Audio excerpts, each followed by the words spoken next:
Welcome back to Searching for Peace. Today we'll be discussing good and evil.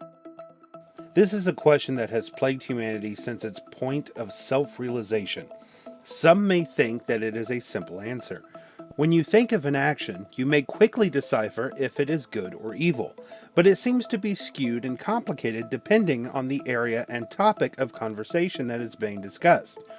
This is caused by differences in opinions, spiritual ideas, or general feelings that may change over time. This is why I felt it a good idea to delve into what it means to be a good person, and how we can apply it to how we think, react, and act throughout our everyday lives. It is also to ask yourself, is being a bad person and being evil completely inclusive? First, we need to begin by determining what good is. So what is good? People have many ideas of what good really defines, but to explore this idea, we must first agree on a baseline that we can all work from. The Merriam-Webster dictionary has a few variations of the word, and we are going to look at the main variations first to come up with a hopefully agreeable baseline. We will eliminate anything that pertains to the physical when it comes to morality. Obviously, not every person can do anything to change that. So we aren't even going to entertain the idea that someone not fitting an aesthetic quota is guaranteed to be evil. We will also not entertain the idea of good being placed on monetary standards, because this can also be something that a person has little to no effect on in their life. After that, we are left with a few variations that we can work with. 1A, of a favorable character or tendency. This definition allows for perspective. Favorable could pertain to the perspective of yourself or of others. With this iteration, good could be a definition you give to yourself or that others could give to you. Basically, you could be good to yourself but not good for others, and vice versa. We will discuss more of this perspective further on. 1B, suitable or fit. To be suitable means that you must be able to functionally pair. This could mean with another person, society, other creatures, or many other possibilities. With this definition, we have removed the possibility of being good to being strictly confined to your own inner feelings.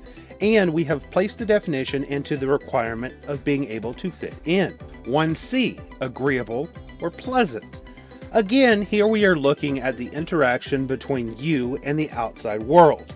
What alters this definition is that now it is required that you are in a state that is well accepted by a creature that can perceive you as pleasant. Not only must you be good for yourself, but you must also be good for at least one other in order to be agreeable. 1E, well-founded, cogent, true, deserving of respect. Now we are delving more into the need for others to complete our definition. To be cogent, you must be appealing to others' minds. This means that you must not only be good to yourself, but also be able to convince others that you are good to them as well. This definition goes on to push that you must be truthful and deserving of respect. How people respect you is based more on opinion and perspective. 1F, adequate, satisfactory, conforming to a standard. This means that what makes you good is completely set on the standards of those around you. It is how they perceive the level of standard that is to be held. With this definition, it is up to you to hold up their standards. Webster's second part of the definition more purposely speaks towards humans. 2A1, virtuous, right, commendable. 2A2, kind, benevolent. All of these speak to not only being good, but also emitting that goodness to your surroundings. This means that to be good, you must create and perpetuate good. 2C, competent, skillful. This means that to be good, you must be able to have a level of intelligence. This also pertains to your ability to contribute to your own life and possibly the lives around you. With these definitions, we will base our ideas of good. As a summary, good is favorable to the perspectives of people. This could be yourself or others. This means that good requires a level of knowledge on what people find favorable. This is the concept of good that I will be discussing in this series. However, good doesn't exist without evil. This means to truly understand good, we must also create a baseline for evil. What is evil? This is a very complicated question. To know good, you must understand its counterpoint. You must understand evil, but this can be a very philosophical question. In order to delve into this further, let us again create a baseline by delving into its literal definition. This concept can be a bit more tricky because we have villainized, altered, and chosen our own ideas of what is evil based on our own perspectives. Hundreds of years ago, a woman that could think critically was considered evil, and this was due to social norms. The distinction between evil is altered between people much more broadly than our distinction of good, because what we enjoy is often similar, while what bothers us can vary greatly. Let's again go to Merriam-Webster dictionary to create a baseline for ourselves. 1a. Morally reprehensible, sinful, or wicked. I feel we can all agree this is the most widely accepted understanding of evil. This leaves a great deal of interpretation though. Morally reprehensible means that someone is deserving of punishment, but this doesn't explain what they did that was evil. Sinful suggests a religious connotation, but most don't believe you have to be spiritual to be a good person. Those that do are considered extremists, so we won't include these in our baseline. This could be argued, but history shows many good people that are from multiple religions or no religion. This means that while those people's ideas of sin are different, they are still able to be morally positive. No religion can be determined as the only one with a correct moral rule system, since many have created good people. Wicked simply serves as a synonym to evil. With this definition, we are no closer to an answer, so let's continue our search. 1b. Arising from actual or imputed bad character or conduct, a person of evil reputation. First, this definition speaks of bad character, or someone who conducts themselves poorly. This shows a capacity to do bad things. The next part goes into reputation. Again, we are left with a philosophical question. Reputation shows the sentient ability to observe and decipher that someone has committed a bad act. Does that mean that a person that hasn't been observed or caught can't commit evil acts? If there are no witnesses, do you remain good? If a tree falls in the woods with no one around, does it still make a sound? 2a. Inferior. To expand a little on this one, inferior means low in rank, status, or quality. Again, we see a definition that requires perception. Since everyone holds their own perception, this creates another issue. Along with that, to what aspects does inferiority create evil? I think we can agree that being an inferior mathematician to another wouldn't label them as evil. 2b. Causing discomfort or repulsion. Offensive. 2c. Disagreeable. This definition challenges our question in the definition of 1b. Causing discomfort or repulsion is requiring, again, an external perception, as does offensive and disagreeable.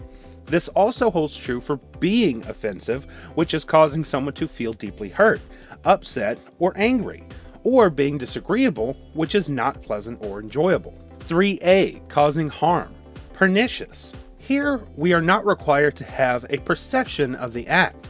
To cause harm may or may not involve someone knowing what has been done. You can set fire to a forest and no person will know what you have done, but it is still destructive. The simple act, however, has caused a great deal of harm. The forest and the creatures are irreparably altered or killed, even if no evidence is left behind. This also applies to pernicious acts, which are having a harmful effect, especially in a gradual or subtle way.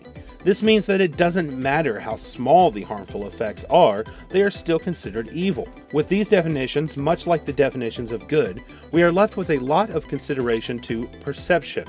How people and creatures perceive what happens is not relegated to direct contact though. You may do something that doesn't cause direct harm, but it is unintended or indirect. On the other hand, you are able to do things that don't cause direct pleasure. Just like good, evil is strongly, if not entirely, dependent on how we affect our environment around us. Do good actions make you a good person? Everyone has the capacity to do good. Even the most villainous people in history have done good. It may be considered that the atrocities of war have yielded positive results through science and invention. I feel that we can all agree that this doesn't mean that the actions themselves are good. If you commit a good act, you must also take into consideration how those acts affect future results. This becomes a philosophical question. For instance, if you are driving and you slam on the brakes and prevent hitting an animal, that is a good act. If, however, you didn't take into consideration that your actions caused the car behind you to slam into you, causing a chain reaction that killed 4 people and injured 7 through a pileup, that was a bad choice. This doesn't make you a bad person, but you did commit an evil act in the attempts to make a good one. To be good, you must always make attempts to take good actions while causing the least amount of evil. Good actions, as we saw in the previous example, could also be blameworthy. The example with the car was evil because of one's lack of attention. This inattention was a blameworthy failure. You must stay alert, always acquire knowledge, and improve over time to ensure that your good actions are actually making you a good person. These actions ensure that you are causing more good than evil. Do evil actions make you a bad person? This is a very complicated question. I want to assure everyone, learning that if you caused harm, discomfort, or negativity to people or your environment, it doesn't necessarily make you a bad person. It is easy to villainize yourself, and this can lead to issues that make it even easier to do so again in the future. If you have done so, learn from it and forgive yourself. To cause harm is a failure in action, but not every failure is one that you should take blame for. Everyone is guaranteed to fail at some point, but some failures are still praiseworthy. With every action, you must ask yourself a few questions. Did you intend to harm someone or something? Did you cause harm by not being conscious of people or things around you? Did you cause harm due to an inability to avoid it? Were you left in a system that made it impossible for you to avoid causing harm? Was your action done with the intent to create positive change? If you learned that you did cause harm, did you learn from it in order to not do it again? These are just a few of the examples of the questions you should ask yourself when you feel you may have done more harm than good. Once you have answered these, you can better decipher whether your failure was blameworthy or praiseworthy. It is fine to ask for advice on this matter, but you should be able to answer these questions yourself. Good and evil. Let's summarize what we have learned to know how to continue with understanding this series. Good. The cause of more positive effects to yourself, other people, and the environment around you than evil. To be able to fit into the community or groups that you associate with. To be proactive in learning and understanding in order to always improve your ability to cause good rather than evil. Evil. The cause of more negative effects to yourself, other people, and the environment around you than good. To be unable to fit into the community or groups that you associate with. To be reactive in learning and understanding, which prevents you from being able to cause more good than evil. Blameworthy versus praiseworthy failure. You may establish that you have committed an evil act due to a failure. This means that you caused more harm than good through one or more of your actions. So how do you decipher if you should blame yourself for this action or praise yourself for the attempt? Here you see a spectrum of types of failures created by Amy C. Edmondson from Harvard Business Review. The only act that could be considered truly evil are ones with the full knowledge of negative intent and the choice to be defiant. This means to actively avoid creating a positive outcome or to actively try to create a negative one. Slightly better, but still not good, is causing harm due to simply not paying attention to the circumstances of your actions. You can't be fully blamed for not knowing how to do the right thing, unless you had the opportunity to learn and chose not to, since the choice fell under inattention or defiance. Sometimes the situation or challenge provides you with a few choices and you make the wrong one, but that doesn't make it blameworthy. Uncertainty is a normal part of life, though you are left with situations where you must make a decision. If you made an educated decision for a positive result and it ended negatively, then you can't be to blame. If you are attempting to follow a hypothesis that you believe will create positive results, but it ends badly, you can feel proud of your effort. Even better, if you are doing something to gain knowledge to better yourself, but it inadvertently causes harm, you should be praised. Whether or not what you did was good or evil can only be deciphered by you. It's within your own perspective whether you should be proud or ashamed of your actions. I urge you to keep this video in mind. If you find that you may be more evil than good, remember, that doesn't make you a bad person. The simple fact that you or anyone are explaining this to is taking the time to learn is something that should be praised. You are not trapped by your present or your past. Choose to be good with any new knowledge you may receive.